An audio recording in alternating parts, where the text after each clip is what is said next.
صلی اللہ علیہ وآلہ وسلم کے کندھوں مبارک کے درمیان رکھ دی گئی۔ سلطان الساجدین اس وجہ سے دیر تک حالت سجدے میں پڑے رہے۔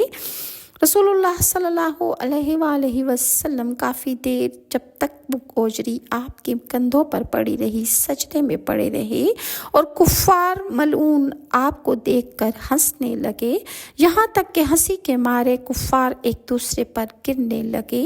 کسی نے حضرت فاطمہ الزہرا رضی اللہ عنہا جو ان دنوں ابھی کم سن بچی تھیں ان کو جا کر خبر دی تو آپ رضی اللہ عنہا دوڑتی ہوئی تشریف لائیں اور ان کافروں کو برا بھلا کہتے ہوئے اس غلاظت کو نبی کریم صلی اللہ علیہ وآلہ وسلم کے مبارک کندھوں سے ہٹایا۔ رسول اللہ صلی اللہ علیہ وآلہ وسلم کے دل مبارک پر قریش کی اس شرارت سے انتہائی صدمہ پہنچا اور نماز سے فارغ ہو کر آپ نے 3 مرتبہ یہ دعا فرمائی: اے اللہ تو قریش کو اپنی گرفت میں پکڑ لے۔ پھر ابو جہل، عتبہ بن ربیعہ، شیبہ بن ربیعہ، ولید بن عتبہ، امیہ بن خلف، عقبہ بن ابی معیط، عمارہ بن ولید کا نام لے کر آپ نے دعا مانگی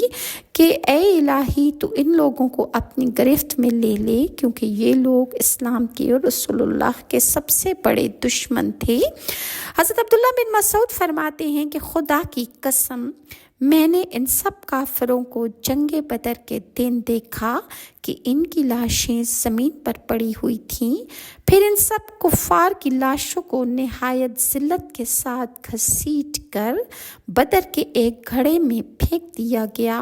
اور رسول اللہ صلی اللہ علیہ وآلہ وسلم نے ارشاد فرمایا کہ ان گھڑے والوں پر خدا کی لعنت ہے۔ شیب ابی طالب وہ گھاٹی ہے کہ جس میں رسول اللہ صلی اللہ علیہ وآلہ وسلم اور ان کے خاندان والے کفار قریش کے مشترکہ معاہدے کی وجہ سے 3 سال تک نظر بند رہے۔ ان دنوں حضرت فاطمہ الزہرا کی عمر مبارک تقریباً 12 سال تھی۔ بچپن میں ان کے ساتھ پیش آنے والی اس ہوش ربا صورتحال کی کچھ جھلک میں بتاتی ہوں۔